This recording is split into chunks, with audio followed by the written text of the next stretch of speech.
Fala Resistência, começando o nosso episódio número 121. E hoje a gente vai bater um papo para tentar entender se existe verdadeiramente perseguição a cristãos no Brasil. E para isso eu recebo aqui hoje o senhor Daniel de Oliveira Marques. Seja muito bem-vindo, Dan. Fala, Rodrigo. Fala, família Resistência.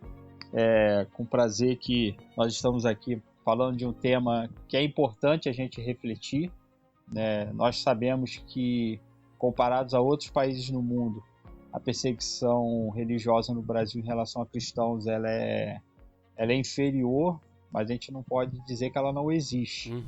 E, então é importante a gente refletir com cautela, né, a nossa situação aqui no Brasil, para que a gente saiba primeiro reconhecer, né, a nossa situação, né, também dar graças, né, quando a gente se compara com os outros. Sim. Mas eu acho que o principal objetivo do nosso cast hoje é refletir um pouco da nossa situação, para que a gente possa ter, quando a gente conhece a nossa situação, enxerga a nossa realidade, a gente se posiciona da maneira que Deus quer que nos posicionemos. O principal objetivo do nosso cast, né?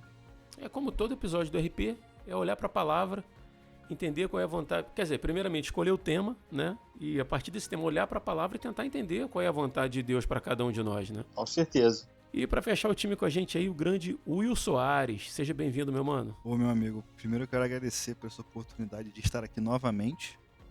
É sempre uma honra estar aqui e poder falar de um tema tão complicado, né? Porque perseguições da igreja e perseguições na igreja. Acho que a gente tem que refletir bastante sobre isso. É assim. É isso que a gente está se propondo a fazer hoje aí, né? Mas vamos lá. Isso.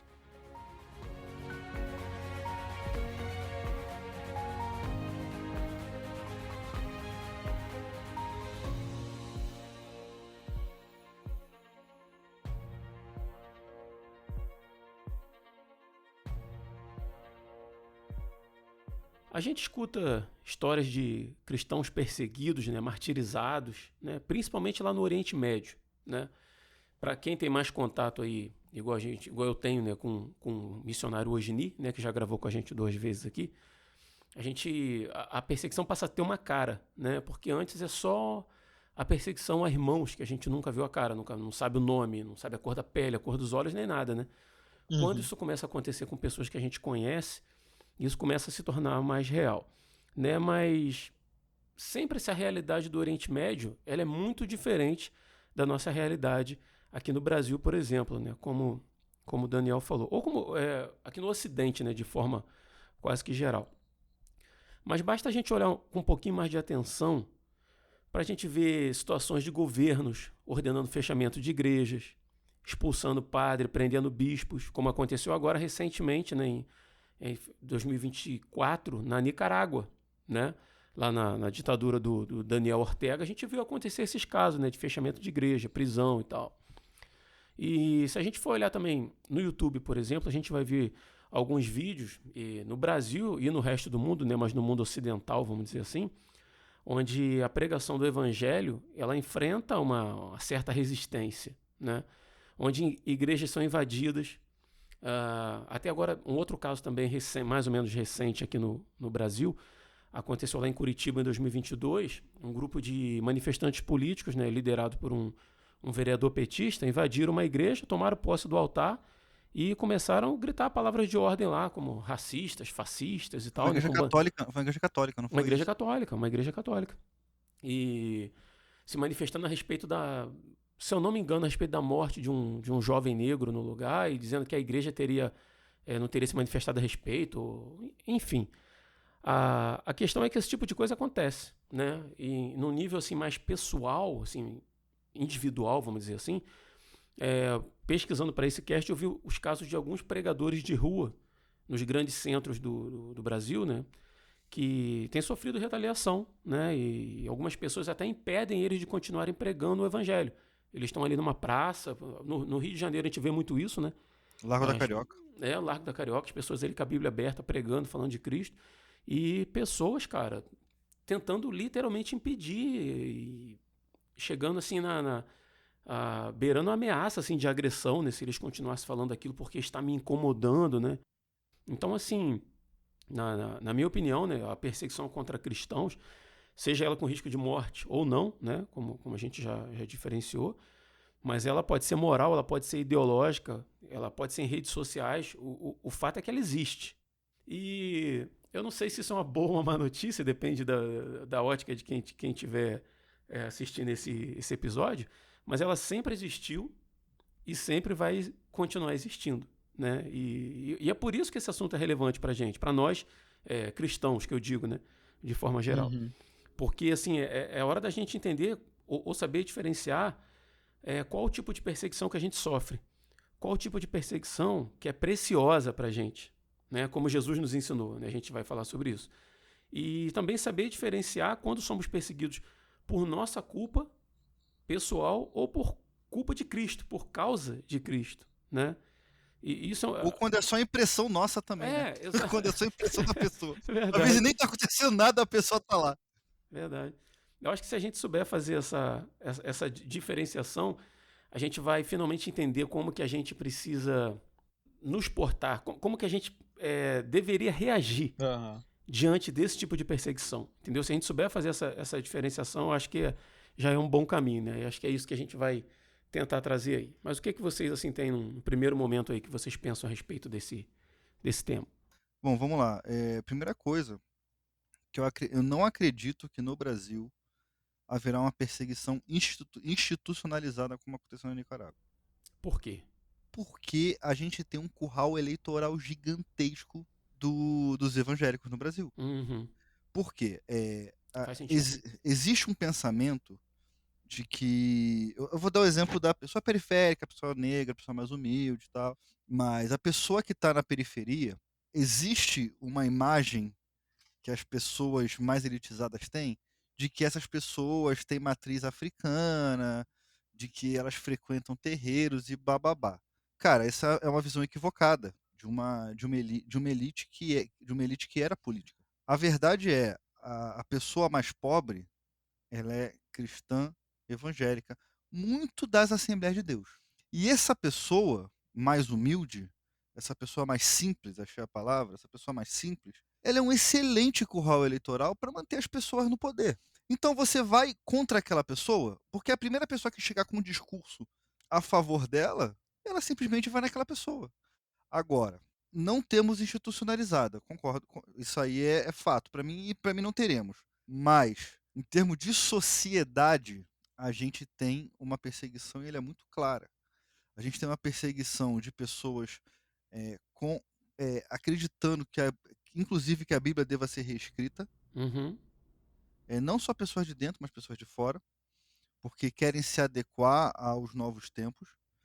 Existe esse tipo de perseguição de pessoas ignorantes ao Evangelho, que nunca experimentaram. Nunca se cresceu tanto a questão de ateus no mundo por conta disso. E a gente consegue enxergar um viés muito grande. A mídia sempre foi um pouco assim na questão da estereotipação do crente, do cristão. Uhum. Se você for perguntar para uma pessoa que ela não é da fé, se você chegar aqui assim, mas como é que, na tua cabeça, como é que é um crente? Usa essa palavra, crente. Vai falar que é o cara que anda social o tempo todo, com a Bíblia debaixo do braço, que só fala gritando e por aí vai. Tira-se por ignorante essa pessoa devido à questão do estereótipo que se vende dos cristãos. Nós somos cristãos. Nós somos crentes, vamos botar desse jeito. E até onde eu sei, nós não somos ignorantes. Então você tem essa perseguição velada, que ela é cultural, ela é midiática, e ela só não vem do governo, mas eu não vejo o governo fazendo esforço nenhum, independente do governo, tá? Independente do governo.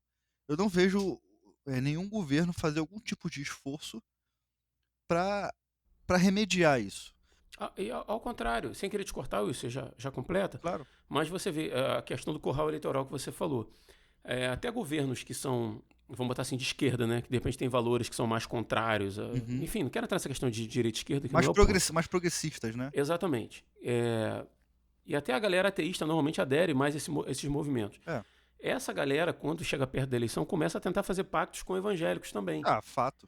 Né? Se procura lideranças evangélicas e tal. Tu viu isso em São Paulo, cara. Na última eleição que teve em São Paulo, pelo amor de Deus. Exato. E por outro lado também, para ninguém dizer, o Rodrigo é de direita e tal. Então a galera da direita faz a mesma coisa. Quando chega a época de eleição, começa a frequentar culto aí, recebendo de bênção de malacraias da vida aí, pensando... Recebendo passe de pastor. Exato, exato. Simplesmente em busca da questão do voto, né? Então, não, mas segue aí. E no final das contas, o nosso país ele é laico. Ele não é laicista. O Estado laico é aquele Estado que tem que garantir, que ele garante que todas as religiões coexistam. Esse é que é o X da questão. Não é um Estado ateu. Cara, o Estado, ele apenas é. Quem está lá que pode ter algum viés. Algum tipo de viés, independente dele qual seja. Não é o ponto aqui. Agora, o Estado laico tem que garantir liberdade de culto para todas as religiões.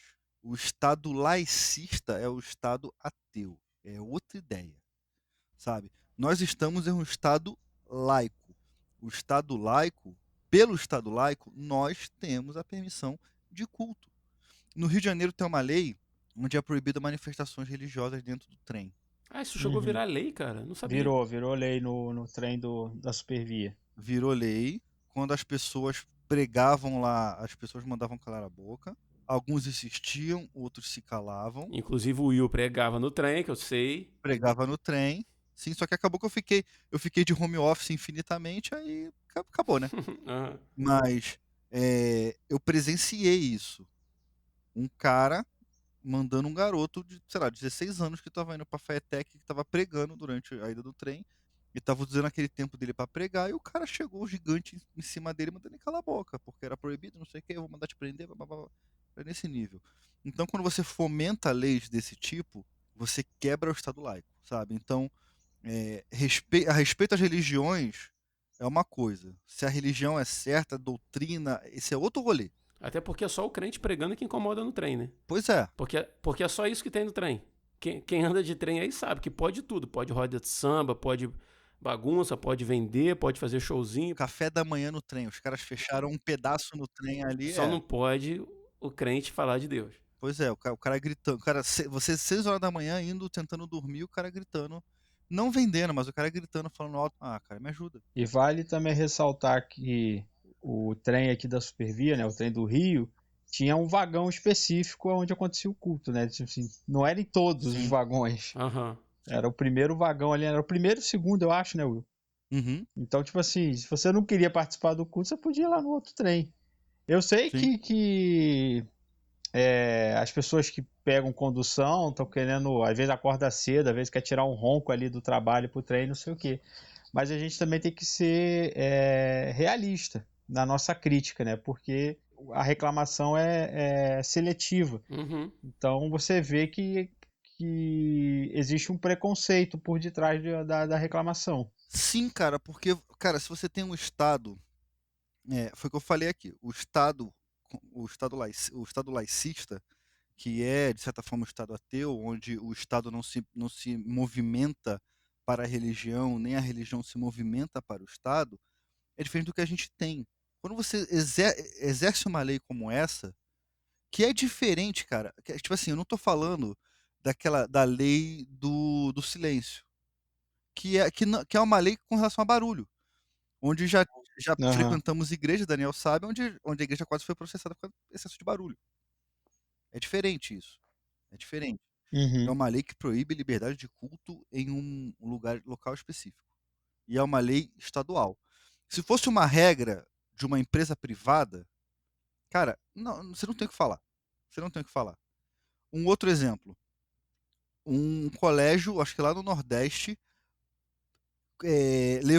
proibiu os alunos de fazerem culto e levou para o Ministério Público, que o Ministério Público ia investigar os louvorzões durante o intervalo. Cara, me ajuda. Cara, não era louvorzão não, Will. Que aí você podia até dizer que o louvor estão cantando, tá atrapalhando. Era estudo bíblico. Eles se reuniam para orar e estudar a Bíblia, cara. Olha isso, cara. Então, e tipo assim, todo mundo bate palma. Tá todo mundo batendo palma pra isso. Como é que a gente resolve isso? É o Estado laico sendo quebrado, cara. Não tô falando que se fosse uma outra religião eles permitiriam. A questão é, você tem uma religião que ela é maioria no país. Sim, majoritária. Uhum. É amplamente majoritária, que historicamente, pelo mundo, ela é perseguida, isso tá chegando aqui, e no de 2 em 2 anos, a gente bota quem pode resolver em cima dos púlpitos. Como se nós fôssemos empregados deles, saca? Então, pra mim, é, tocando em resumo, assim, o Estado jamais vai proibir a religião nenhuma, mas ele jamais vai desincentivar a sociedade a tolerar a nossa religião. É assim que eu vejo. Dentro disso que você falou aí, Will, estava dando uma pesquisada aqui sobre essa questão da invasão da Igreja Católica lá em Curitiba. O secretário estadual de Justiça, Família e Trabalho, Ney Leprevost, encaminhou à Polícia Civil um expediente formal, só ressaltando, isso foi em 2022, para que a invasão da igreja fosse investigada pela Polícia Civil. Aí ele diz assim, olha, interromperam a missa, assustaram as velhinhas que rezavam, hastearam a bandeira do Partido Comunista, calaram o padre, subiram no altar e fizeram discursos políticos, inclusive contra a própria Igreja Católica. Isso é um absurdo, fere gravemente a Constituição Federal, ele declarou na época. A Constituição Federal, no artigo 5º, no item 6, diz que é inviolável a liberdade de consciência e de crença, sendo assegurado o livre exercício dos cultos religiosos e garantida na forma da lei a proteção aos locais de culto e às suas liturgias. Item 8. Ninguém será privado de direitos por motivo de crença religiosa ou de convicção filosófica ou política. E só para concluir aqui, o artigo 208 do Código Penal Brasileiro diz que escarnecer de alguém publicamente por motivo de crença ou função religiosa, vilipendiar publicamente ato ou objeto de culto religioso, ou ainda impedir ou perturbar cerimônia ou prática de culto religioso, como fizeram esses manifestantes em Curitiba, são considerados crimes contra o sentimento religioso. Então, assim, não se pode pregar o evangelho sob uma justificativa de incômodo, né? Mas você pode fazer todas essas coisas que vão de contra a nossa Constituição, né? Que traz essa defesa da religião, né? Eu vou te ser sincero, complementando o que você está falando, a pessoa foi lá, estendeu a bandeira comunista e tal, sendo que isso é muito estúpido, porque o próprio Partido dos Trabalhadores ele foi acampado com relação às questões da Igreja Católica. Não vou falar que ele se utilizou, mas houve uma fusão durante um tempo entre a Igreja Católica e o Partido dos Trabalhadores, que todo mundo sabe o que é, e alguns outros partidos comunistas, para poder expandir a questão da teologia da libertação. Então, cara, eu acho que, tipo assim, essas pessoas que fizeram isso, no mínimo, elas são ignorantes, sabe? Porque quando eu não acredito que elas sejam agentes políticos, eu acredito que elas sejam agentes revolucionários, que é completamente diferente. Mas elas são completamente ignorantes da própria história. Completamente ignorantes da própria história. Então, não vejo panorama de melhora, sendo bem franco pra você. Falar de perseguição religiosa no nosso país, ela é bem complicada, né? Eu lembro, isso se referindo a cristãos, que eu lembro quando a gente estava estudando a pauta, eu até comentei com o Rodrigo e o Will, que tipo assim, você só consegue informações sobre casos de cristãos em sites, né, ou sites de direita, ou em sites de movimentos cristãos que vão relatar essa perseguição no Brasil. Né? As redes sociais ou até o próprio Google, quando você procura sobre perseguição religiosa cristã, você vai encontrar muitos sites tentando desmentir que perseguição a cristãos existe, Sim. que existe preconceito com cristãos, muito pelo contrário, que são os cristãos que fomentam, né, a perseguição religiosa contra movimentos do candomblé, da Umbanda e da Quimbanda, né? A gente sabe que existe sim parte de movimentos evangélicos que gostam de ficar batendo, né, nas religiões de matriz africana, mas não dá para esconder que existe esse preconceito com o evangélico, né, com o cristão, com o estereótipo cristão, né, criando-se estereótipos cristãos, né, a mídia, os canais, sites de humor, né, estão sempre ali, os cristãos estão sempre envoltos desse tipo de assunto. Qualquer tipo de fala que vá denegrir o cristianismo não tem o mesmo peso se for falar de outra religião, etc, etc. Então a gente vê que existe esse tipo de tolerância.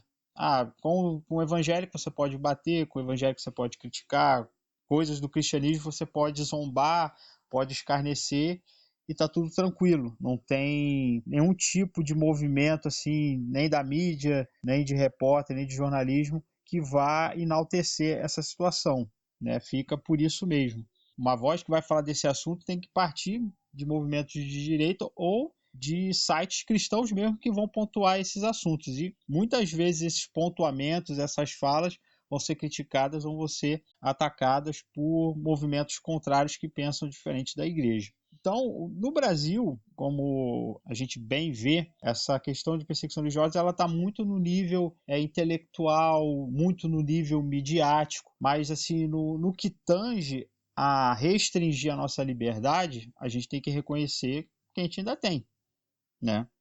Hoje eu fui para a igreja de manhã, participei do meu culto, da minha escola dominical, ouvi a minha pregação, participei do almoço com os irmãos lá na igreja, retornei para minha casa, estou gravando esse podcast aqui e terminou o podcast, vou estar tomando banho e vou estar voltando para a igreja.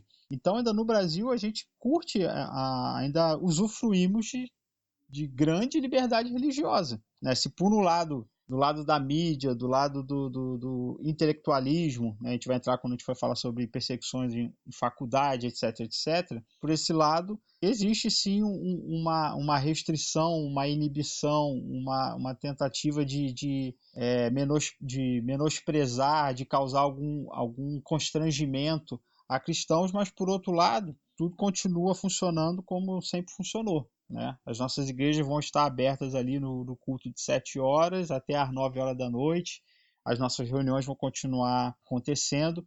Mas o que a gente vê é uma crescente. E essa crescente que tem acontecido, ela está relacionada à questão política do país. Por causa desse embate que tem havido entre direita e esquerda, e por muitas vezes a igreja estar muito mais alinhada a políticos de direita, a igreja tem sido alvo desse desprazer daqueles que não veem, né, o seu modelo ideológico, filosófico de governo não chegar ao poder, porque, como o Will disse, a grande massa de votantes no país ou é católico ou é protestante ou é evangélico. Então a gente vê uma crescente, né? Já tivemos um governo aí de direita e a gente vê a esquerda respondendo ou tentando minimizar a ação da igreja, criando ataques, né, ou tentando inferiorizar a igreja, a figura do cristão na sociedade. Então o cristão ele não é levado em conta, a sua opinião de fé, a sua opinião pública, o seu pensamento, tudo que diz respeito à figura do cristão acaba sendo inferiorizado pelos movimentos midiáticos ou movimentos intelectuais do nosso país, que tentam descartar a figura do cristão como uma pessoa acéfala, ignorante, ultrapassada, fundamentalista, presa a valores e virtudes que não condizem com a realidade. A gente sabe que as coisas não são assim. Então, o cristão ele vai ter que aprender a lidar com isso daqui para frente, né? Nós estamos vivendo num mundo muito globalizado, onde a política tem se tornado cada vez mais intensa, a briga tem se tornado cada vez mais ferrenha, e parece que a igreja virou uma válvula de escape, tipo assim, vamos atacar ali, porque é ali que está a massa votante. Então a gente tem que tentar minimizar o poder da igreja que eu falo, o poder de voto, tá? É o calar essa voz, né? Tentar voltar toda a sociedade, todos os pilares da sociedade contra a igreja, para que a igreja não venha se manifestar, não venha se posicionar, não venha ter uma influência. E aí que às vezes eu penso que a igreja às vezes erra quando a gente pensa, e eles também estão errados, aqueles que nos atacam, quando pensam que todo o nosso poder, que toda a nossa influência se diz respeito a poder eleger fulano, ciclano e beltrano. Quanto o poder da igreja, né, a gente sabe que é influenciar a sociedade pelo poder espiritual da pregação do Evangelho de Deus, pelo poder do Espírito Santo. Né? Esse talvez fosse até o ideal de Cristo, que a igreja ela fosse influenciar a sociedade sem necessidade de impor leis, de colocar pessoas comandando ou controlando a sociedade ou fazendo leis que fossem favorecer o pensamento cristão. Muito pelo contrário, as pessoas por si mesmas, transformadas, né, pelo evangelho, pelo conhecimento, né, pela transformação renovadora que o Evangelho traz para a nossa mente, que muda a nossa percepção da realidade, muda a nossa percepção de vida, a pessoa por si mesma mudaria a sua vida seguindo voluntariamente as diretrizes do Evangelho. Então a gente vê que temos sim, de um tempo para cá, vivido momentos de conflito. Alguns anos atrás não invadiriam uma igreja católica, mas essa invasão aconteceu por quê? Porque tem tido todo esse embate político na sociedade. Uhum. Quando a gente dá uma olhada nos dados, né, sobre a quantidade de cristãos, né, a gente vê que no Brasil a gente tem em média aí 180 milhões de cristãos. Né? Só para ter uma ideia, assim, nos Estados Unidos, que é um país majoritariamente cristão também, são 230 milhões. Então, Brasil, 180 milhões. No mundo, são 2,2 bilhões de cristãos, né? Que faz da religião cristã a maior religião do mundo. Então, assim, a gente já, pelas conversas aqui entre nós três, aqui, a gente já percebe que é um ponto comum, que pelo fato da religião cristã ser a majoritária, parece que as pessoas que não são cristãs, elas sentem uma certa liberdade de criticar e perseguir, aí, entre aspas, aqueles que são majoritários, não são minoria. Mas vocês também não acham que existe um certo exagero por parte de muitos cristãos naquilo que tange a perseguição? Parece que, às vezes, a gente quer forçar um pouquinho a barra, porque a Bíblia fala de perseguição, que os discípulos de Cristo seriam perseguidos. Né? Isso é fato. Então, assim, a gente vive num contexto aqui no Ocidente que a perseguição é muito diferente do que era no contexto dos primeiros cristãos, dos apóstolos na Bíblia, que acaba se parecendo muito com aquilo que acontece no Oriente Médio hoje. Né? A gente aqui no Brasil, no Ocidente, no Brasil especificamente, é muito diferente daquilo lá, né? Como vocês já falaram. Então, assim, a pergunta é, existe também, por parte de muitos cristãos, um certo exagero quando se referem à perseguição? Um exemplo, época da pandemia. Cara, fechou tudo na pandemia. Né? Se está certo, se está errado, se a vacina funciona, se a vacina... São outros 500, não é isso? Fato é que fechou tudo, cara. Fechou comércio, fechou escola, só não fechou hospital por razões óbvias, né? Mas igrejas também foram fechadas sob a justificativa de que a aglomeração de pessoas naquele momento causava contágio, né?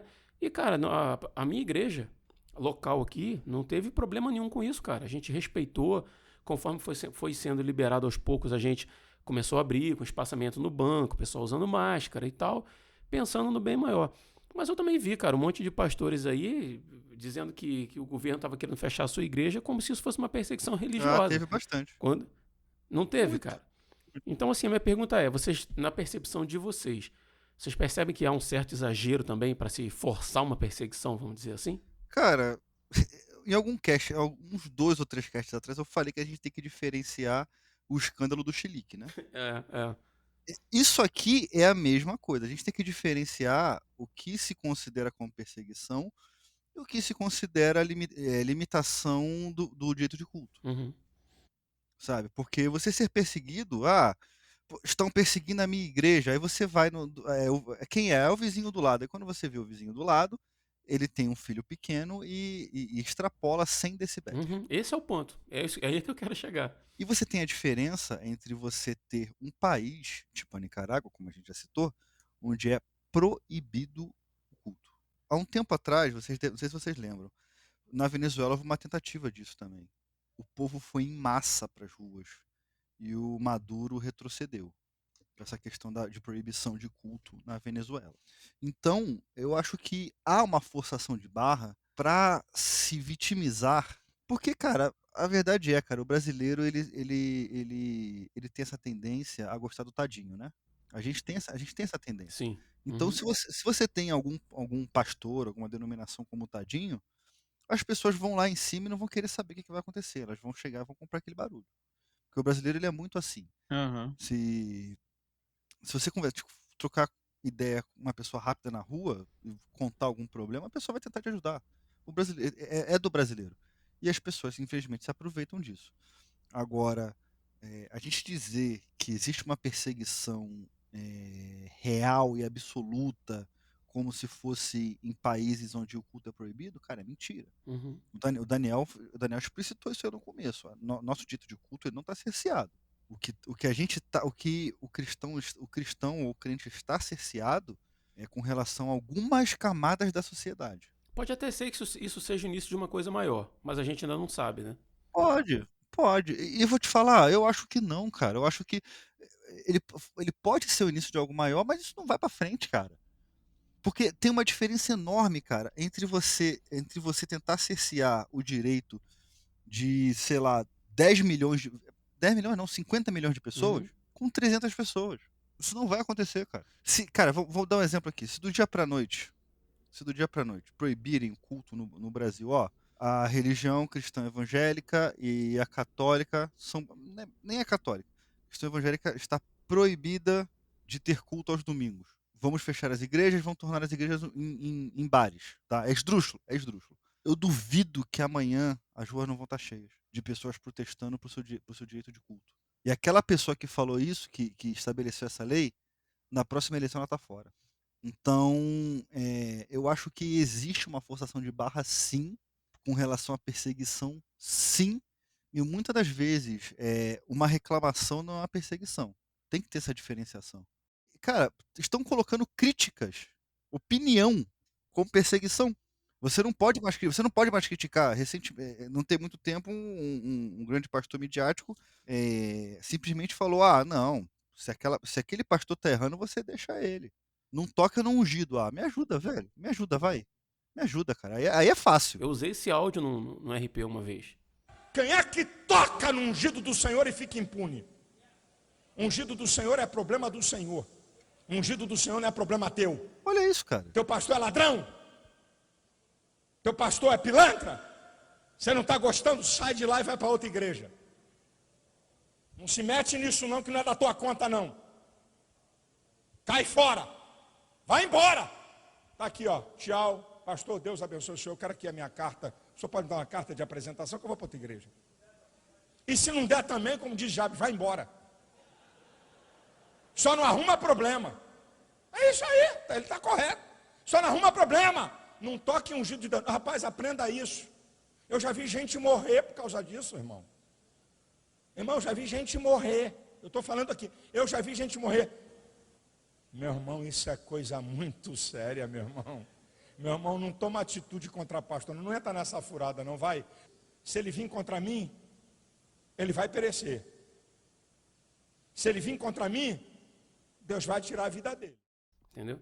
Não vou falar que eu sirvo Malafaia para não dar problema depois, mas... Não, claro que não é ele, pô. Claro que não é ele. A gente não vai falar que é ele porque a gente não tem problema. Exatamente. Mas é uma frase contundente no qual você não... Cara, você não pode expressar a sua opinião porque você está perseguindo a pessoa. Uhum. Você não pode expressar a opinião. Entendeu? Eu cansei de ver isso. Eu sofri isso. Você não pode expressar a opinião porque você está indo contra o ungido. Cara, sinceramente, cara, se a pessoa fosse ungida mesmo, ela está pouco preocupada com a opinião dos homens. Uhum. Ela estaria preocupada um pouco mais com a opinião de Deus acerca dela. Mas o problema, Will, é quando você sofre sanções, vamos dizer assim, às vezes até judiciais, por causa de algum erro que você está cometendo, e aí a pessoa reverte aquilo como se fosse simplesmente por ela ser cristã, cara. E não é, né? Um pastor ser processado porque está explorando, porque está fazendo alguma coisa, porque cometeu algum ato ilícito, porque sonegou, sabe? E aí, cara, isso me incomoda muito. Uhum. Porque o Daniel falou que, né, os casos de perseguições verdadeiras contra cristãos não têm espaço na mídia. Esse tipo de pilantragem desses caras, desses maus exemplos, isso aí, cara, é primeira página de jornal. Né? Mas desde sempre, né? Desde sempre. Né? E aí, cara, isso faz isso parecer que há um mimimi, né, em relação à perseguição, ou que a perseguição não existe, né, em algum nível, né? E não é, né? E eu acredito que acredito não, tenho certeza de que esses casos são muito danosos, cara, para a imagem, né, do verdadeiro cristão, né? Mas, cara, a gente não vai mudar isso, né? Tenho consciência disso também, que a gente não vai mudar. O joio e trigo crescem juntos, né? Em outra escala, obviamente, entenda o que eu estou falando, ouvinte. Foi um caso que teve recente de um senhor que estava no Uber e um jovem já chegou causando. A pessoa falou assim, o Uber falou assim: tá, não, tá bom, vou cancelar aqui, não vou te levar mais. O cara botou a cabeça para fora do carro e falou que estava sendo agredido, não sei o que e tal. Aí depois que o cara soltou o vídeo, porque ele fez o boletim de ocorrência e fez o vídeo falando. Meia hora depois, o cara soltou o vídeo do que aconteceu. Foi todo mundo contra o cara. Qual que é a carta que ele usou? A carta do racismo. Não, porque tá todo mundo sendo racista contra mim, não sei o quê. Em outra escala, é a mesma coisa que o cara faz. Não é porque eu sou cristão, é por isso que estão me perseguindo. Não, cara. Não, meu amigo. Você cometeu um crime. Você está infringindo uma lei. Não estão te perseguindo porque você é cristão. Estão te perseguindo porque você é irresponsável. É diferente. Como o Will falou, cara, a gente tem que saber diferenciar quando nós somos atacados pela nossa fé ou quando somos atacados por quebrarmos leis, né? Por irmos contra as coisas da sociedade. É igual o cristão, vai dizer que sou perseguido pelo meu chefe. Mas você é um bom funcionário? Você chega no seu horário? É, Você é trabalha? Você isso. faz a sua função? Você faz tudo que é certo? Não, meu chefe implica comigo porque eu sou crente. Não, ele tá pegando no teu pé, o teu supervisor tá pegando contigo, porque você é um mau funcionário. Mas aí é mais fácil eu alegar que eu tô sofrendo porque eu sofro perseguição, porque eu marco a oração antes lá do trabalho. Não, se você ora lá antes do expediente começar, beleza. Agora, se tua oração passa do horário do início do expediente, você está prejudicando teu patrão. Uhum. Então você tem que ser consciente. É um bom Né? exemplo isso aí que você trouxe. Bom Não, exemplo. é porque a gente na escola dominical, a gente estudando a carta de Pedro, a gente falou sobre isso, né? Que Pedro fala sobre pessoas que, se você for sofrer, que você não sofra por você ser um ladrão ou um bandido. Se você for sofrer, você sofra pelo seu cristianismo e não por erros. E o que acontece hoje no nosso evangeliquez, né? É muita gente querendo se passar por sofredor, querendo se passar por perseguido, quando na verdade não é.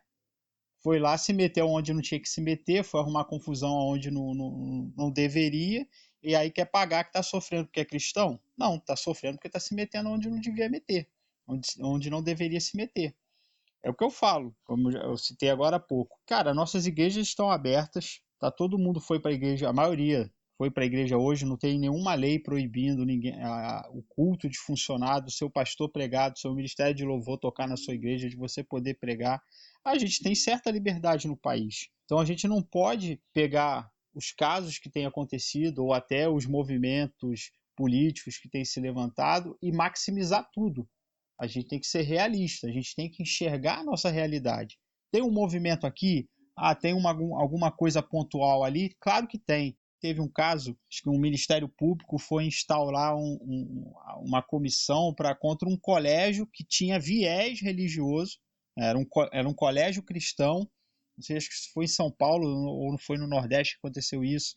Eles proibiram alguma coisa, só que o colégio é de linha cristã. Então não tinha como o colégio apresentar um material que discordasse do viés religioso do próprio colégio. Se eu não me engano, Daniel, era no Colégio Batista. Isso, aí teve Eu vi isso. o promotor lá do Ministério Público, parecia que ia intimar o diretor do colégio, o pastor que é diretor da instituição, etc, etc. Esses pontos, essas coisas acontecem? Acontece. A gente sempre ouve aqui e ali. Mas uma perseguição generalizada no país, que vai mandar fechar as igrejas, que vai proibir o teu pastor de pregar, mas por enquanto nada. A gente tem que enxergar a nossa realidade quanto cristão no Brasil e levantar a mão e dar graças a Deus pela liberdade religiosa que nós temos. A gente não pode ficar sofrendo, até porque a gente, quando fica se passando por vítima sem ser uma vítima, a gente está prejudicando quem é a verdadeira vítima. Cara, e o cristão ele tem que ter em mente, cara, que ele tem que ser irrepreensível. Obviamente, nós não somos perfeitos, né? Uhum. Mas, cara, a busca pela perfeição deveria ser uma constante na nossa vida. É isso. Então, assim, só para citar um exemplo, a gente aqui na unidade que eu sirvo aqui, a gente durante um tempo fazia culto no horário de almoço, né? Um determinado dia da semana. E um cuidado que eu e o outro amigo lá que me ajudava, que eu ajudava ele, na verdade, né? A organizar esses cultos, uma coisa que a gente tinha em comum. Cara, não vamos extrapolar o horário de almoço. Né? Se a gente tem 40 minutos para acabar o almoço, vamos fazer em 35. Para que depois ninguém venha dizer que o fato da gente estar cultuando aqui dentro está atrapalhando o bom andamento do expediente. Sim. Né? Então, cara, isso aí deveria estar na cabeça de todo cristão. Lá no seu local de trabalho, não é lugar para você deixar de fazer o seu trabalho para ler a Bíblia. Sim. O seu local de trabalho não é para você abandonar seu computador e ir para um canto orar. Né? Cara, porque isso vai gerar problema. E aí depois você vai alegar que está sendo perseguido, cara. Entendeu? Aí chega o chefe lá e fala, cara, não quero mais que vocês façam culto aqui dentro. Pronto, acabou. O cara é o chefe, ele manda, né? E a gente obedece. Então, assim, não vamos dar motivo, cara, né? Para que a gente seja perseguido quando a gente sofrer algum nível de perseguição, que seja pelas razões corretas, por razões justas, Sim. né? E não por... assim, a gente sabe que tem gente que não gosta de crente, né? Que declaradamente, assim, eu não gosto de crente. Então, de repente, se você é cristão e está num lugar onde o seu patrão é desses que não gosta de crente, existe uma possibilidade dele perseguir você simplesmente por você se dizer cristão, se denominar cristão. Né? Mas independente disso, o seu testemunho naquele lugar tem que ser o melhor. Se ele vai te perseguir, se ele vai te demitir, são outras questões. Mas ele tem que ter em você o melhor funcionário que ele tem. Né? Talvez isso seja até uma forma de você quebrar essa barreira. Como é que você vai chegar lá? Você vai convidar ele para ir na sua igreja, um cara que não gosta de crente? Né? Mas talvez seja, sendo um bom funcionário, alguém que zela pelos bens da empresa, que trabalha direito, né? que trabalha de forma condizente com aquilo que você foi contratado para fazer. Cumpre as suas funções, cumpre o seu horário, sim, sim. Né? Se dedica pela empresa. O cristão ele tem que fazer tudo bem feito. Né? O apóstolo Paulo mesmo fala que aquele que trabalha não trabalha somente para o seu senhor terreno, ou para o seu patrão terreno, ou para o seu supervisor terreno, trabalha para Deus. Uhum. Então o cristão, ele, em teoria da nossa fé, ele tem que ser o melhor funcionário, porque ele trabalha para Deus. Então o cristão ele tem que ser exemplar no seu trabalho, sendo dedicado, sendo educado, sendo proativo, sendo uma pessoa que traz o espírito de unidade para um ambiente, né, que o trabalho é corporativo, de apoio, de ajuda, e não o cara que vai criar intriga, não o cara que vai criar divisão, ou o cara que vai trazer esse ambiente, né? Quando a gente fala muito sobre esse ambiente de vitimismo, é aquele cara que fica perturbando os outros, né? Fica reclamando com todo mundo, ou fica falando mal de todo mundo. Ou querendo impor a fé dele para todo mundo. Sim. Né? Isso a gente vê acontecer no meio de empresa, que é o cara que se torna chato. Uhum. Né? Tem esse nível e tem o político. Né? Nesse nível de empresa, é uma coisa que a gente deveria ter cuidado, que até Jesus, quando manda os seus discípulos pregarem, ele diz assim, olha, vamos chegar naquela casa, Pai seja nesse lugar e tal, não sei o quê. Preguem o evangelho, estejam ali e tal. Se não forem bem recebidos, batam a poeira do pé e sigam em frente. Uhum. Então, assim, cara, a pessoa lá no seu trabalho, no seu lugar de convívio, já deu demonstrações claras de que não quer ouvir, de que não quer receber, que não tem simpatia por aquilo, cara, amém. Sua parte você fez. O campo é muito grande, cara. Sim. Né? O campo é grande. Parte para outra estratégia, outro lugar. O patrão tá proibindo aqui da gente fazer culto aqui no horário do almoço. A empresa é dele, cara. A empresa é dele. Você acha que tá errado? Beleza, cara. Pensa em outra estratégia para outro lugar, para outras pessoas, ou até com aquelas pessoas em outro lugar. Né? O que não pode a gente querer impor. E eu falei de dois aspectos no político, porque muita gente também coloca a esperança de não ser perseguido por outros movimentos na política. Uhum. E aí a gente elege uma bancada de evangélicos, a gente já falou sobre isso em outros programas, né? Sim. Para impor valores cristãos através de lei. Né? E a gente sabe que, biblicamente, as coisas caminham para pior. As coisas não vão melhorar. Então, assim, cara, não tenta impedir, fazer igual Pedro, né? Não, Senhor, de forma nenhuma isso vai te acontecer, né? Vai ser crucificado? Que conversa é essa, né, Senhor? Arreda de mim. Eu vejo nessa busca da igreja pelo poder humano para tentar manter o poder da igreja um contrassenso total. É praticamente a gente negar tudo aquilo que a gente crê. Uhum. Porque nós cremos no poder do Evangelho, né? Nós cremos no poder de Deus, nós cremos no poder de Cristo. E Jesus diz que nem as portas do inferno vão prevalecer contra a sua igreja. Por quê? Porque a igreja está firmada no poder do homem? Porque a igreja está firmada na lei, numa constituição de algum país? Porque a igreja está firmada num político, num vereador, num deputado, num senador, num presidente? Não. Porque a igreja está firmada no poder de Cristo. A gente influencia a sociedade pelo poder de Deus. E aí a igreja ela erra porque ela está mais preocupada em influenciar a sociedade usando a ferramenta humana para criar poder, sendo que Deus não colocou na política o poder de influenciar a sociedade. O poder que influencia a sociedade é o poder transformador do evangelho. Eu lembro que eu li um relato, há pouco tempo eu dei uma aula sobre reforma protestante na igreja, e eu falei sobre os 300 anos de perseguição que a igreja sofreu até que Constantino veio se converter e o cristianismo parou de ser perseguido. Mas a igreja, desde que ela foi fundada ali pelos apóstolos lá em Atos, ela passou por 300 anos de perseguição. E um dos motivos da igreja ser perseguida pelo Império Romano é porque dentro da igreja, os valores que a igreja vivia internamente, naqueles grupos que eram em casas, né, que eram famílias, que eram grupos que se reuniam na casa um dos outros, os valores da sociedade romana não entravam dentro daqueles grupos. Aí eu li um relato dizendo assim, que dentro da igreja, o escravo era presbítero do seu senhor. O escravo era pastor do seu senhor. E para os romanos aquilo era um escândalo. Falei, como é que pode o escravo ter autoridade sobre o senhor dele? Porque dentro da igreja o que valia era o poder do evangelho, era a vontade de Deus, era o querer de Deus, o amor de Deus governando aquele grupo. Então os valores sociais da sociedade romana não se adequavam dentro da igreja. E quando eles olhavam para a igreja, eles viam o quê? Uma coisa disforme, mas eles são totalmente fora dos nossos valores. Como é que a gente pode tolerar um grupo que aceita isso?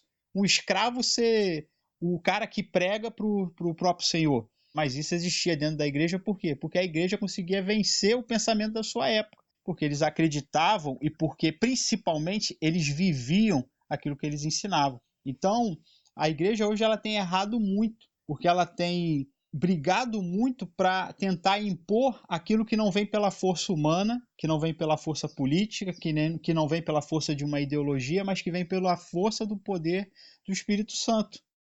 A igreja, se ela não está influenciando a sociedade pela pregação, pela oração, pelo joelho dobrado, pela vida que testemunha Cristo, ela não é relevante. Ela pode ter quantos políticos quiser, ela pode ter quantos pastores quiser, que ela não vai influenciar a sociedade.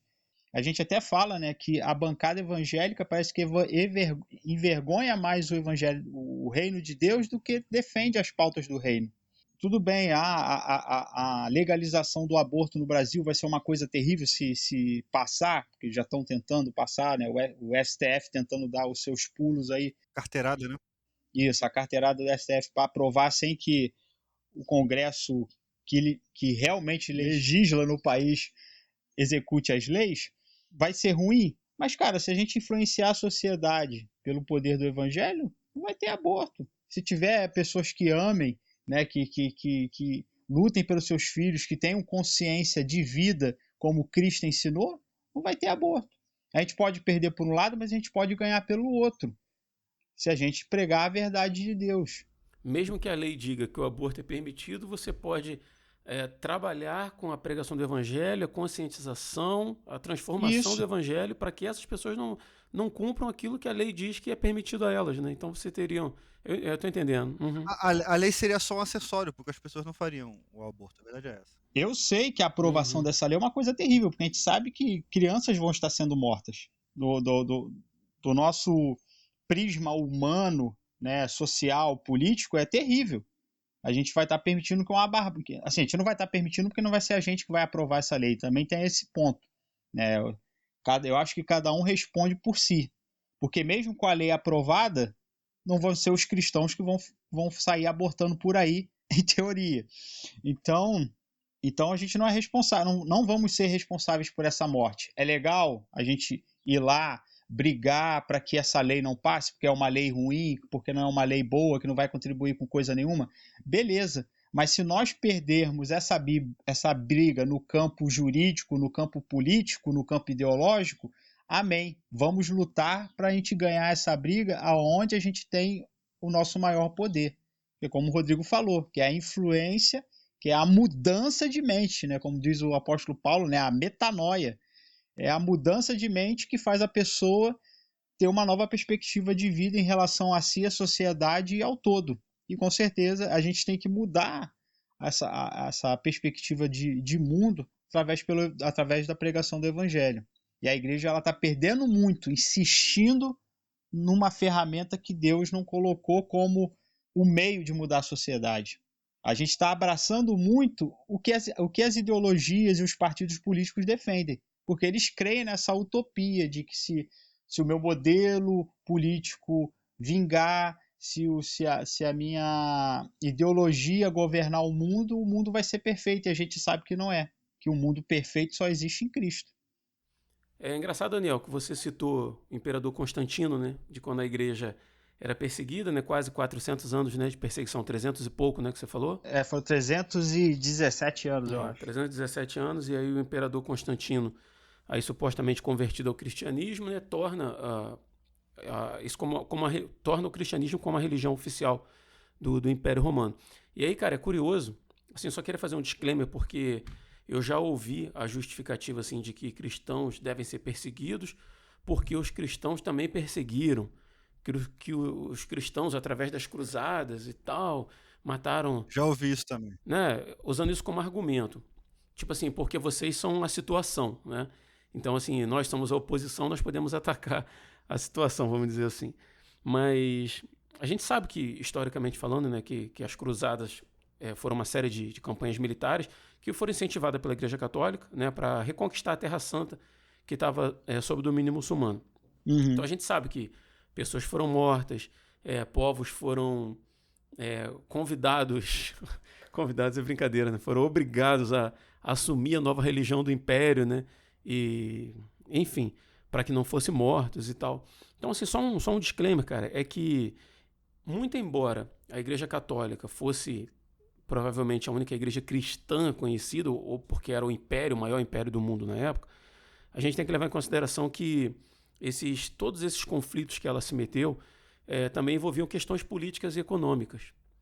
Não eram questões bíblicas, não eram questões religiosas, simplesmente, né? Mas a igreja e o Estado se fundiram como um só, né? E a gente percebe ao longo da história como que isso era danoso, né? Então, assim, a gente tem que levar sempre em consideração, cara, que quando igreja e Estado se unem, quando religião, política, questões sociais começam a se unir, cara, de forma muito, muito profunda, começam a caminhar muito, muito próximas, o resultado, historicamente, nunca é muito bom. Sempre dá ruim. Sempre dá ruim. Então, assim, é um erro, cara, grosseiro, né, biblicamente falando, fazer essa afirmação de que a Igreja Católica perseguiu outros povos, né, por meio da espada, fez eles se converterem à fé católica, e que por isso agora os cristãos merecem ser perseguidos, né? Então, assim, só para fazer essa diferenciação.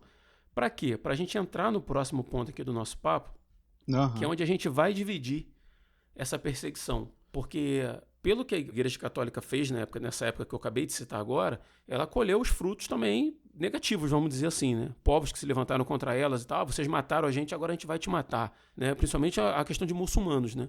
Se você for ver historicamente ali a briga entre cristãos, judeus também, né? E muçulmanos, assim, ela é histórica e longa, né? Daria pra gente fazer um programa histórico só sobre isso. Mas ela colheu os frutos dela. Mas há uma perseguição que é justa. Há um tipo de perseguição que pode estar ocorrendo também, eu creio que ocorre também entre cristãos brasileiros em algum nível, né, fazendo essa ressalva, onde nós deveríamos nos alegrar. E eu queria saber a opinião de vocês a respeito disso, para que a gente tenha a oportunidade de deixar claro para o nosso ouvinte qual é a boa perseguição. Cara, as pessoas têm que ter um entendimento melhor acerca de Mateus 10:22, né? Porque o ser odiado por quem você é uma coisa. Ser odiado pelo nome de Cristo é completamente diferente. Mateus 10:22 fala: sereis odiados por causa do meu nome. Aquele, porém, que perseverar até o fim, esse será salvo. É por conta da pregação, é por conta da postura, é por conta da divisão de mundo.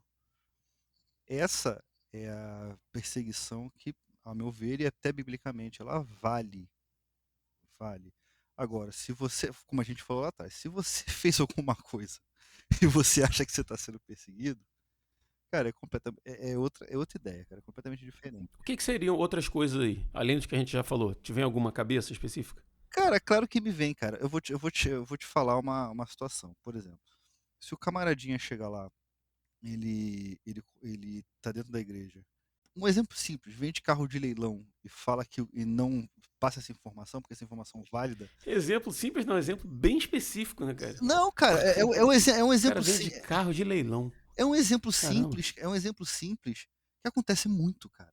Você não faz ideia. O cara usa essa bandeira do cristianismo para que qualquer tipo de perseguição contra ele seja validada, sabe? O cara vende carro de leilão, o cara é líder de célula, tá dando em cima da mulher dos outros. O cara tem um filho e não se responsabiliza pelas atitudes do filho.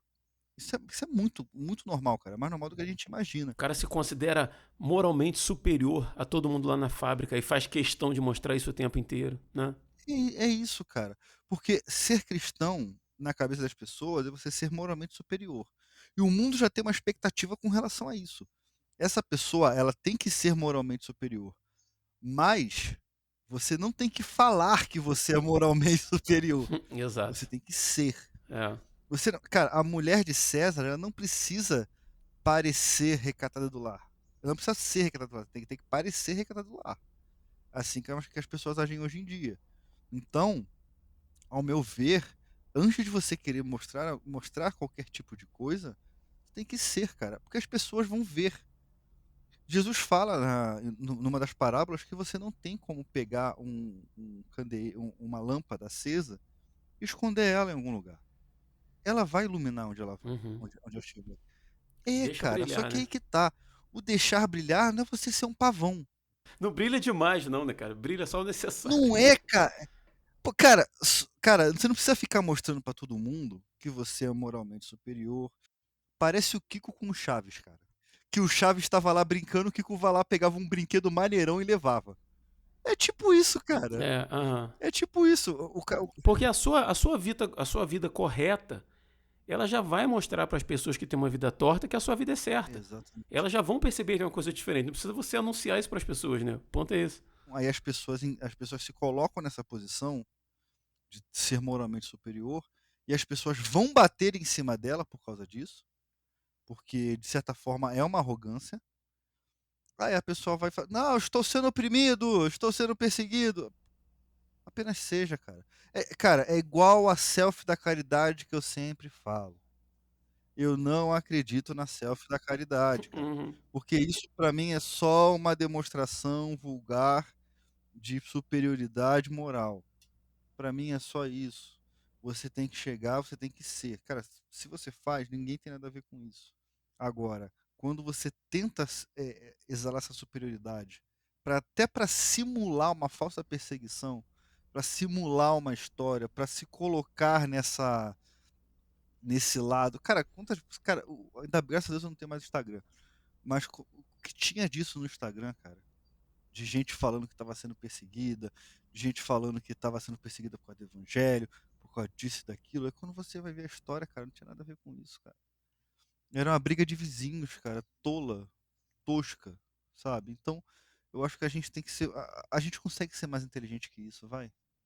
Entendeu? Então, se nós formos odiados pelo nome de Cristo, a Vera, de verdade, por estar pregando o evangelho, por tá fazendo a diferença.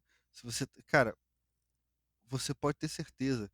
Quantas pessoas criticam um cara que sobe uma favela, que sobe uma comunidade para pregar? Para pregar de verdade mesmo. Não tô falando para fazer proselitismo, não.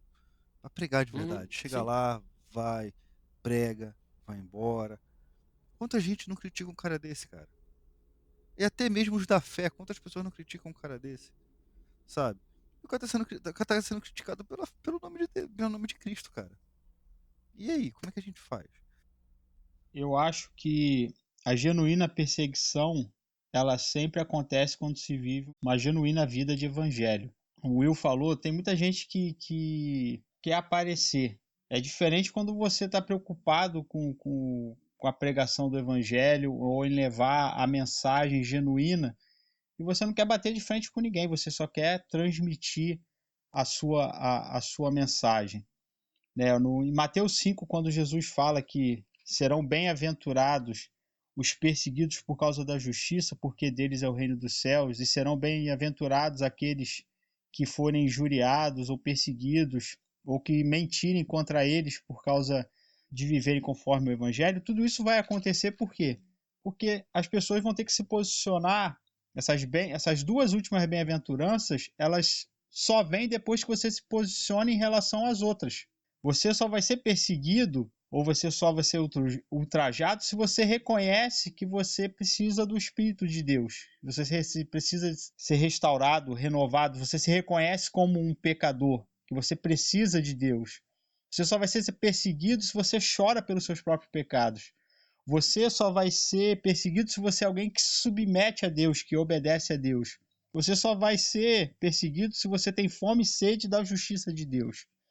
O que acontece muito hoje é muitos cristãos sendo perseguidos por serem inconvenientes e não porque vivem a palavra de Deus. João Batista, ele foi preso, foi perseguido por quê? Porque ele pregou algo que não era conveniente para Herodes e para Herodias. Jesus foi perseguido pelos judeus por quê? Porque o seu evangelho contradizia as práticas e as tradições dos mestres judeus, dos rabinos, né? Dos fariseus e dos saduceus. O apóstolo Paulo, porque a sua pregação incomodou tanto? Porque ele começou a influenciar a sociedade contra todo o paganismo que existia no mundo greco-romano.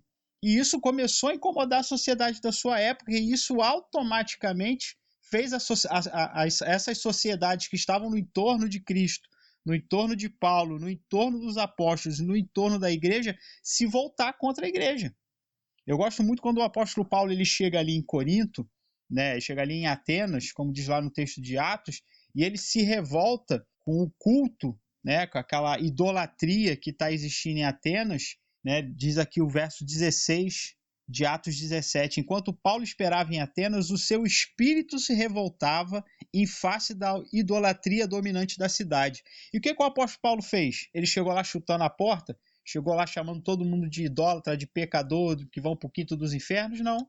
Ele começou a pregar a palavra de Deus. Eu vejo que vocês são zelosos, que vocês têm desejo de conhecer o Senhor, mas vocês estão tateando. Eu quero apresentar para vocês a verdade. Tá vendo essa estátua aqui do Deus desconhecido? É ele que eu quero apresentar. Que ele é o Deus verdadeiro que criou todas as coisas.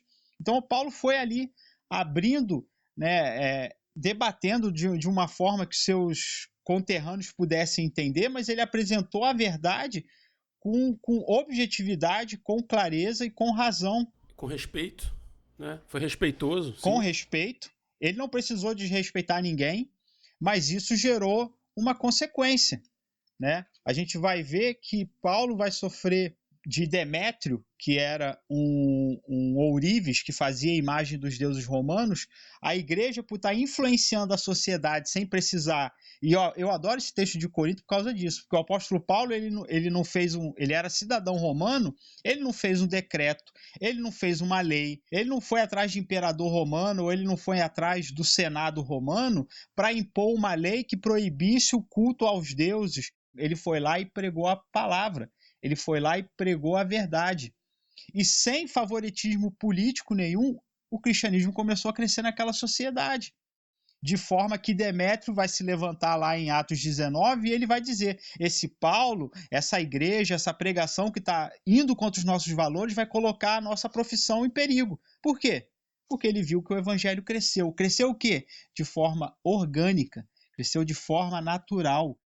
Eu não preciso, irmão, ir lá quebrar templo de ninguém ou ficar criticando massivamente a religião do outro online, não sei o quê. Basta só pregar a palavra de Deus, basta eu só pregar a verdade. Claro que eu vou me posicionar contra pensamentos e percepções religiosas que sejam contrárias à palavra de Deus, eu vou me posicionar, mas eu vou me posicionar igual Paulo falou, debatendo ali a Bíblia, debatendo a verdade, debatendo a percepção. E foi assim que essa igreja ganhou o Império Romano. Eu falei, a igreja era perseguida massivamente no Império Romano porque ela estava porque a influência dessa igreja na sociedade era perceptível. A igreja hoje, que a gente acabou de ler aqui, que os católicos são a maioria e os evangélicos são 26% da sociedade, qual é a nossa influência na sociedade? Qual é a sua influência no seu trabalho? Como é que as pessoas olham para você? Você é um referencial? As pessoas talvez não possam gostar da sua fé, do seu dogma, do seu credo, daquilo que você defende, mas eles te reconhecem como um verdadeiro cristão? Né? Não, esse cara é um crente de verdade. Esse cara não é só um cara de discurso. Esse cara não é só uma ovelha vai com as outras. Né? Ele não é só uma massa de manobra de evangélico. Ele é um cara sério. A igreja que ele tá é séria. Tipo assim, o cara te respeita. O cara pode não concordar com você, mas o cara te respeita, porque te reconhece como uma pessoa séria. Às vezes a gente tem que repensar o nosso cristianismo em relação a isso. Como é que nós somos observados? Qual é a relevância desses 86%? Claro que aqui a maioria é católico, mas tá bom, a nossa porcentagem que seja 26%. Qual é a relevância dos 26% de evangélico no Brasil?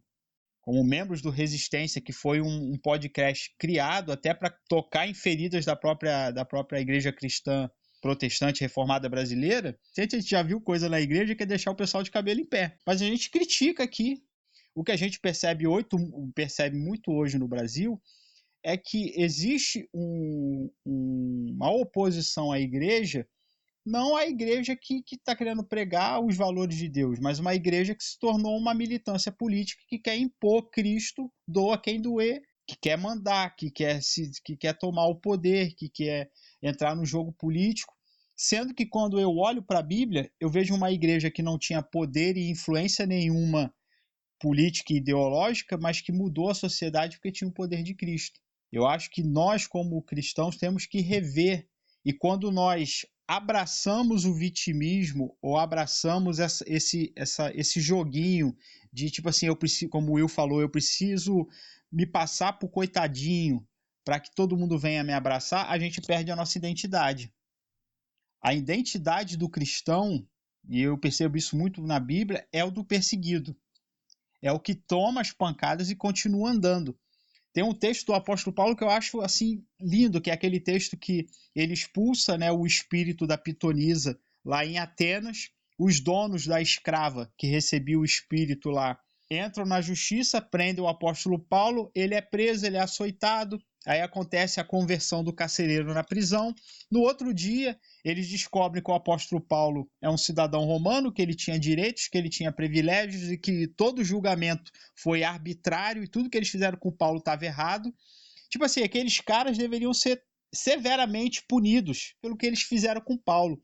Mas em nenhum momento o apóstolo Paulo pega a cidadania romana dele e leva até as últimas consequências, cobrando ponto por ponto, medida por medida, para que aqueles homens venham ser punidos, mesmo que eles tenham tratado o apóstolo Paulo injustamente. Parece que o apóstolo Paulo prefere deixar a situação para lá e continuar fazendo o que ele tem que fazer. Sabe, algumas vezes a gente vai brigar, algumas vezes a gente vai ali apoiar um candidato tal, algumas vezes a gente vai ser contra um projeto de lei, mas se perdeu, se passou, se já foi, deixa. Vamos continuar pregando o evangelho. Vamos continuar mudando a nossa sociedade.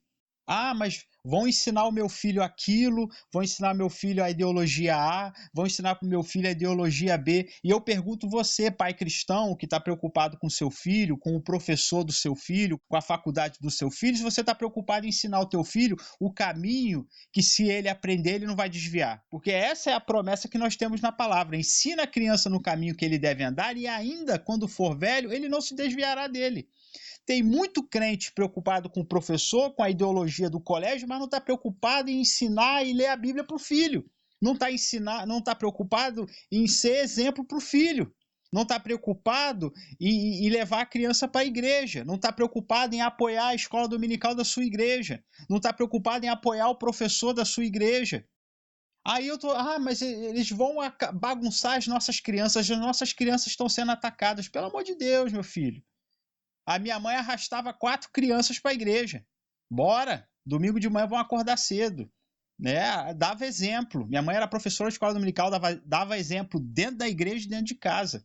Então ninguém pode reclamar que não aprendeu. Ninguém pode reclamar que não teve sabedoria, que não teve consciência, que não teve evangelho tanto de conhecimento bíblico quanto o evangelho de experiência de vida. Eu vi os passos dos meus pais, eu vi os passos dos meus tios, eu vi os passos dos meus avós. Eu tive um evangelho que eu aprendi a viver na vida, não foi um evangelho teórico, não.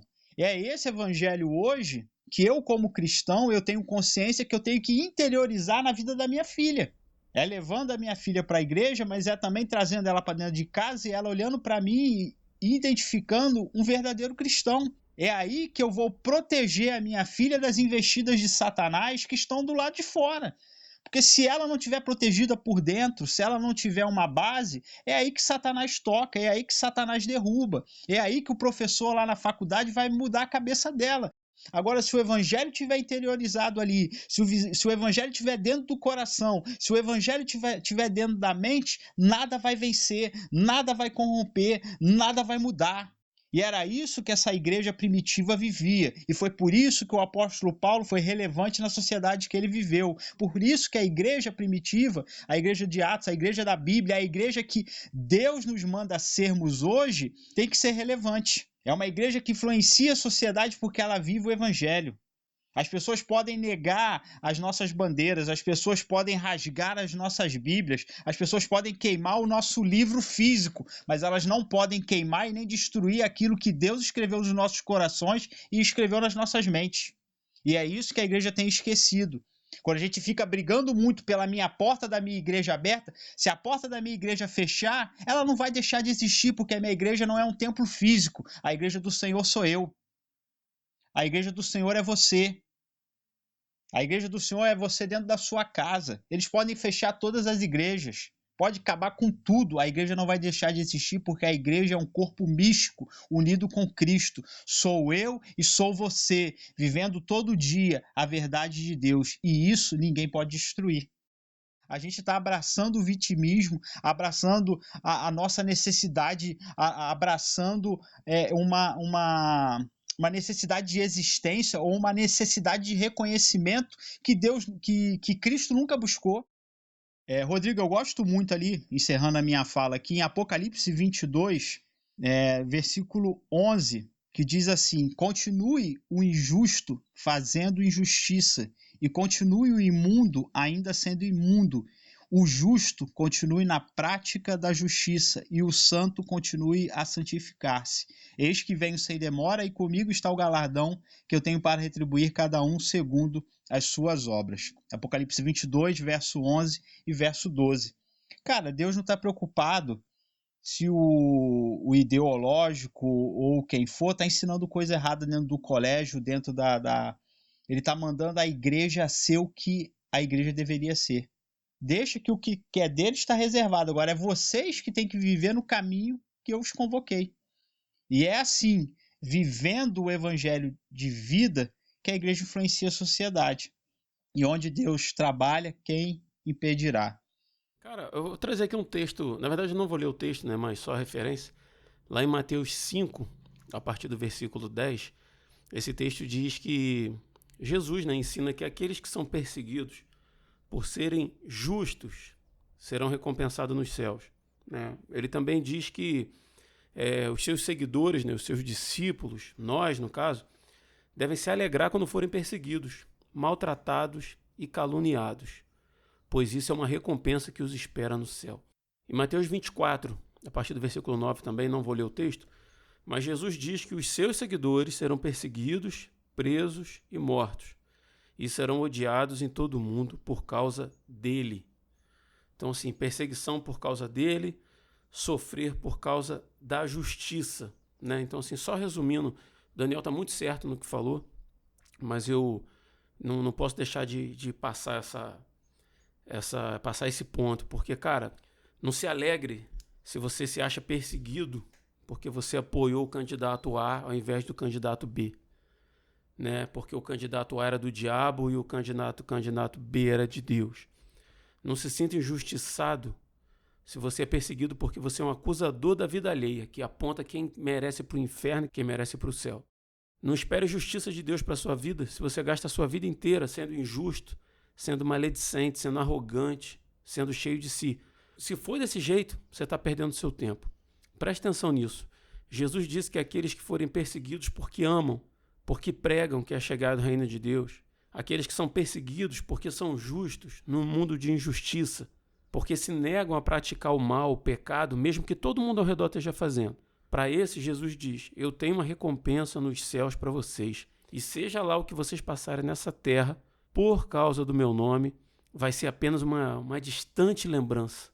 Ele promete isso para a gente, né? Então, assim, dentro dessa realidade de perseguição que um verdadeiro cristão pode vir a sofrer, dentro disso a gente deve se alegrar, porque estaremos sendo perseguidos não por nós mesmos, mas por causa de Cristo, que vive em nós, que nos salvou, nos redimiu e que vai voltar para nos buscar. Tudo gira em torno dele, nada em torno da gente, né? Então que a gente aprenda a fazer verdadeiramente essa diferenciação de quando nós estamos sofrendo perseguição pelo nome dele. E quando for assim, meu irmão, levanta a cabeça para o céu, olha para cima e agradece. Eu assisti um vídeo, eu vou deixar aqui na descrição desse episódio, de um irmão nosso, cristão, indiano, e ele narra que pregava o evangelho para outras pessoas e alguém chegou a agredir ele com muita violência e tacou um pedregulho na cabeça dele e abriu a cabeça dele do lado. E nesse vídeo ele bota a mão na testa assim, esfregando a cicatriz e dizendo que ele tem muito orgulho daquilo ali, porque aquela marca que ele tem no corpo, ele tem por causa de Cristo. Ele não tem por causa dele. E que para ele é um privilégio olhar para aquela marca e saber assim, eu sofri por aquele que morreu no meu lugar, aquele que deu a vida por mim, aquele que me salvou. Aí ele bate na cabeça assim, diz assim, eu me orgulho demais disso aqui. E o espírito é esse, cara. O espírito é esse, sabe? A gente tem que... O Dan falou que o Resistência foi criado, cara, pra gente tocar em feridas e fazer o povo cristão, aqueles que nos ouvem, cara, acordar para alguns pontos que já são tão comuns e são tão deixados de lado, cara. Sabe? Que se for dessa forma, impedem a gente de viver uma vida cristã de forma mais plena, sabe? De uma forma que agrade a Deus, com consciência do que a gente está fazendo. E parar de vitimismo, parar de se fazer de coitado e aprender a glorificar o Senhor em todas as circunstâncias da nossa vida. Antes da gente encerrar, eu queria fazer uma pergunta aí pro Will e pro Dan. Vou começar com o Will. Se a gente tiver um ouvinte que entendeu o que a gente está falando e se coloca numa posição de que ele está sendo perseguido por causa do nome de Cristo, independente da gente se alegrar lá no fundo, né, por causa disso, é fato de que dói, né, machuca sofrer perseguição, né? Sofrer dói, machuca, né? Não tem outro caminho. E eu queria, cara, que você deixasse aí pro nosso ouvinte que está passando por isso, qual a orientação que você daria para ele nesse momento, se ele estiver passando por uma perseguição justa? Persista na verdade do Evangelho, persista na verdade de Deus, porque a gente só está aqui de passagem. A gente é cidadão do céu. A gente não é dessa terra. A gente está nessa terra, Deus nos deu o privilégio de servi-lo nessa terra. Deus nos deu o privilégio de estarmos em comunhão com irmãos nessa terra, mas a gente não é daqui. A gente só está aqui de passagem. A gente está aqui por um motivo que a gente não consegue entender. Pelo menos ou ainda é obscuro para a gente. Mas, como cidadão do céu, persista na verdade do Evangelho, na verdade de Deus, na verdade de Cristo. Se apertar a perseguição, permaneça mesmo assim. Porque se a gente cogitar das coisas só dessa terra, nós seremos infinitamente miseráveis. Então, se você está sendo perseguido por um motivo justo, que a gente já conversou aqui, já citou no programa, apenas persista, porque bem-aventurados os que sofrem pelo Evangelho. E a gente tem que... foi isso que nós escolhemos, foi isso que Deus escolheu para nós. Então que a gente abrace essa perseguição, se coloque num lugar em que ela nos traga, por mais que ela nos traga angústia, que Deus nos traga paz no meio dessa perseguição. É isso. Amém, cara. Muito bom. E você, Dan, que orientação você deixaria para o nosso ouvinte? Tem um texto, Rodrigo, bonito do apóstolo Paulo, que ele diz lá em 1 Coríntios 2, ou 2 Coríntios 2, verso 5, que da mesma maneira como os sofrimentos de Cristo transbordam sobre nós, igualmente por meio de Cristo transborda a nossa consolação. O que o apóstolo Paulo está querendo dizer isso? Você está sofrendo por causa de Cristo? Fique feliz, porque você tem Cristo. O mundo não tem.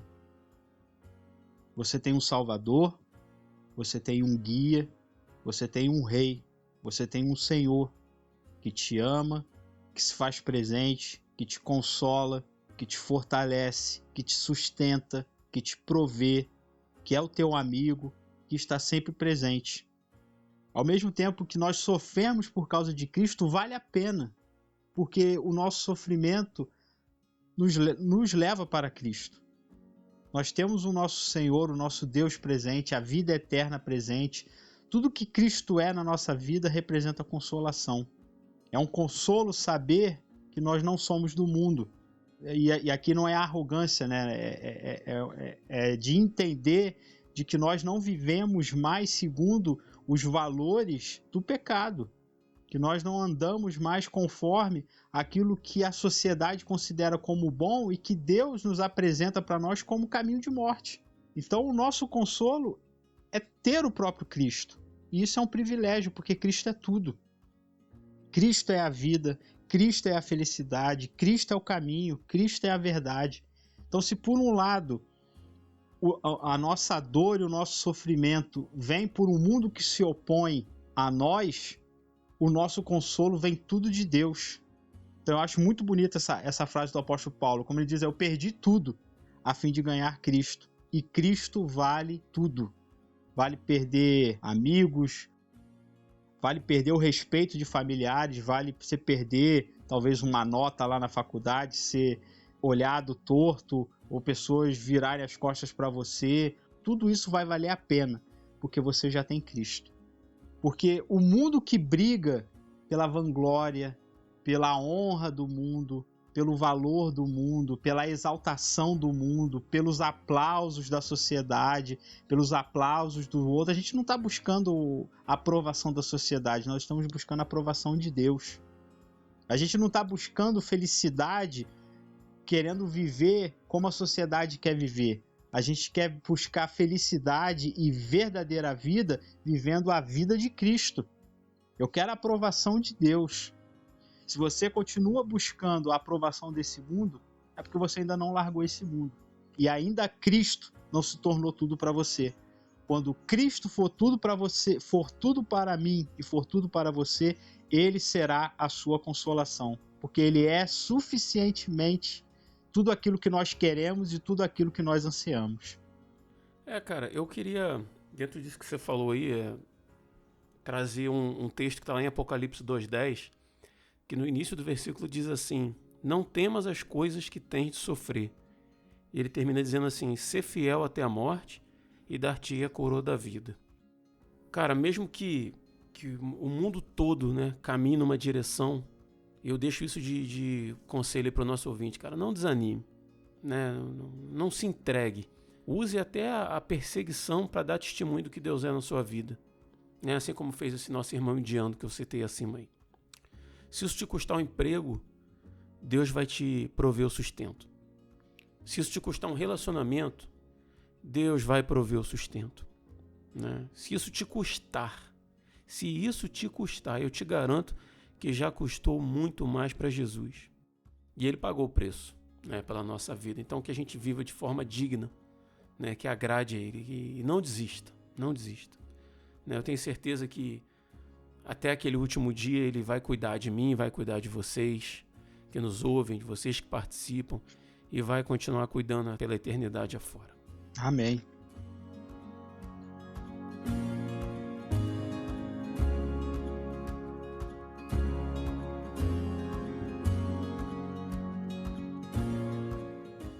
E a gente vai chegando aí ao final de mais um episódio do Resistência Podcast, aí nosso último episódio do ano de 2024.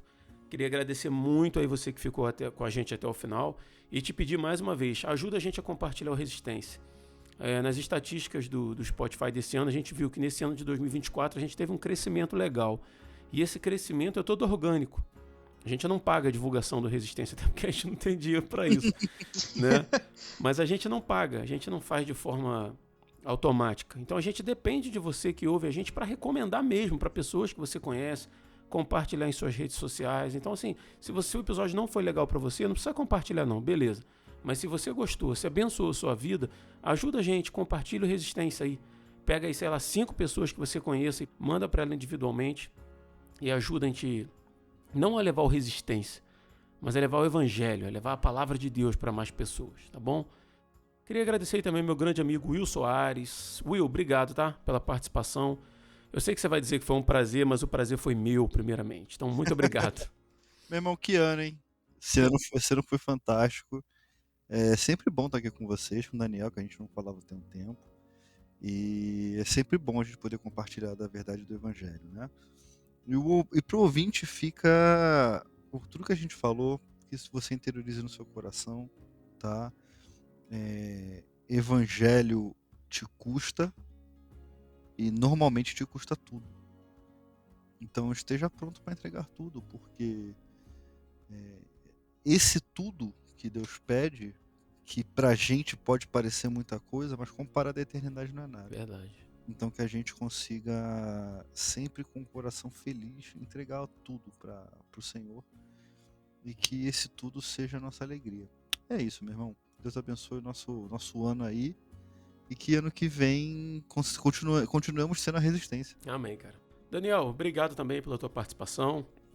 Bom ter você junto com o Will aí, né? Já que o Will chegou no Resistência por tua causa, né? Como eu falei no último programa. E obrigado também pela tua participação, tá? Ô, Diego, obrigado. Para mim é sempre um prazer poder participar do Resistência. Estou passando por problemas técnicos para poder gravar, mas se Deus quiser, ano que vem eu vou estar resolvendo isso para poder voltar a participar mais ativamente no Resistência. E foi um prazer gravar com você, Rodrigo, foi um prazer gravar com você. O Will, é sempre bom matar saudades de vocês, né? A gente carrega vocês dentro do coração. Rodrigo é meu primo, mas é mais do que um primo, é um amigo, é um irmão em Cristo. Para mim, é um referencial também, uma pessoa que eu sempre olho e tenho como um exemplo de vida. Foi aquilo que eu falei aqui no programa. Às vezes a gente conhece muitos cristãos de ir para a igreja e a gente conhece poucos cristãos de vida. E eu sei que o Will e o Rodrigo são esse tipo de pessoa, cristão que a gente olha para a vida e reconhece que é, né? Eu não preciso ver o Rodrigo gravando um podcast, não preciso ver o Will tocando, fazendo as coisas na igreja dele para dizer que eles são crentes. Eu conheço eles de vida e não dentro da igreja deles. E eu espero que da mesma forma eles olhem para mim dessa forma. Com certeza. Sem a mínima dúvida. Certeza. E se você que está ouvindo o nosso podcast, você quer viver o verdadeiro evangelho, né? E a gente falou muito aqui sobre viver a genuína perseguição, só viva o genuíno evangelho. Você não precisa fazer muita coisa, não. só basta ser. Se você é do evangelho, você vai incomodar algumas pessoas. Tá no pacote. As pessoas vão se levantar contra você, contra o seu posicionamento, contra os seus pensamentos, contra a sua maneira de viver e enxergar a vida. Mas é necessário que você viva, né, o evangelho de maneira verdadeira e de maneira genuína, como a gente sempre preza aqui. Quero terminar minha participação fazendo uma recomendação, já que a gente citou aqui, falando sobre um pouquinho de história da igreja, momento atual, um livro do pastor Hernandes Dias Lopes chamado Panorama da História Cristã, as intervenções de Deus na história da igreja, né? Por que eu estou recomendando esse livro? Porque às vezes quando a gente procura um livro sobre história da igreja, a gente vai achar aqueles livros gigantescos de 400, de 600 páginas, né? E nem todo mundo que não é da área acadêmica, né, da teologia, vai se dedicar a comprar um material desse, que é muito pesado. Então o Hernandes Dias Lopes ele fez aqui nesse panorama, é um livro de 110 páginas, que ele faz um resumo da história da igreja cristã, desde lá do livro de Atos, desde lá do Pentecostes até os dias atuais. É um livro assim bem objetivo e o Hernandes ele vai tocando nos momentos essenciais da igreja e as principais perseguições e também vai tocar nos principais erros da igreja durante a história. Então, tipo assim, se você sempre quis estudar a história da igreja, mas não tem tempo e nem paciência para ler um livro de 600 páginas, você pode comprar esse livro do Hernandes Dias Lopes. Não é caro, você acha na Amazon aí, ou no Mercado Livre, entre 30 a 45 reais, entre 30 a 50 reais no máximo. Em 2024. Isso, em 2024. Se a pessoa tiver vendo esse Resistência lá em 2042, né? Pode estar um pouquinho mais, por isso aí um pouquinho mais alto. A inflação veio com pegada. Uhum. Esse livro é da editora Agnus, que é uma das editoras que trabalha com o Hernandes, mas é um livro muito bom, porque ele conta a história da igreja, vai da igreja de Atos até a Reforma Protestante e traz um pouquinho para o contexto da igreja evangélica aqui no Brasil. Claro que um pouquinho mais focado nas igrejas reformadas, né? Principalmente a igreja presbiteriana, que é a igreja do pastor Hernandes. Mas é um bom panorama aí de quem quer conhecer a história da igreja, de onde a igreja errou, vai falar aqui aonde a igreja se meteu, aonde não devia ter se metido, foi a perseguição religiosa que a própria igreja católica fez, coisas que não tem nada a ver com o evangelho. E é uma boa reflexão para a gente que está vivendo esse momento de caos político, de intensidade política, de direita contra a esquerda, e isso influenciando a igreja e a igreja se metendo numa briga que Deus não nos chamou para nos meter. Então fica aí a minha indicação para os irmãos que tenham curiosidade e tenham vontade de conhecer um pouco da história da igreja sem ser um material pesado. Tá bom, pessoal? Fica aí a minha indicação, panorama da história da igreja cristã, as intervenções de Deus na história. Muito bom, Dan. Só uma ressalva aí, ó, cara. O sentimento é recíproco, tá? A gente que fala por mim, sei que fala pelo Will também. A gente te conhece, sabe quem você é, sabe das tuas motivações. Amém. E a gente reconhece aí um no outro, né? Não só Daniel, mas o Will também aí nesse triângulo amoroso eterno aí da glória. Um no outro aí, verdadeiros servos de Cristo, cara. E glória a Deus por isso, né? Glória a Deus por isso. Então é isso, galera. A gente vai ficando por aqui. Desejamos para todos vocês aí um Feliz Natal e um ano de 2025 abençoado aí. E se tudo correr bem, próximo dia 20 aí a gente está de volta. Eu sou Rodrigo Oliveira. Eu sou Will Soares. Eu sou Daniel Oliveira. E se você está ouvindo isso, você é a Resistência.